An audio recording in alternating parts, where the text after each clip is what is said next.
Hi everyone, welcome to my new blog. তো আশা করি তোমরা সবাই ভালো আছো। তো আমার ঠাকুমার হচ্ছে বাৎসরিক হচ্ছে তোমার 27 তারিখে, 27শে মে 2024।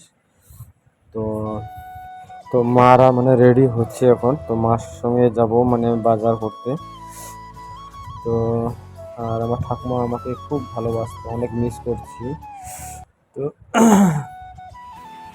আজকে বাইরে রৌদ্রও প্রচুর, মাথা ব্যথা করতেছে। তো এই যে আমার বউ, ও রেডি হয়ে আছে। তো মাও আসছে, এই যে মাও রেডি হয়ে আছে। তখন আমরা টোটোতে করে যাবো হাসিমারায়, মানে বাজার করতে। তো তোমাদের সঙ্গে দেখা হবে আরো একটা ভালো নেক্সট ভিডিওতে।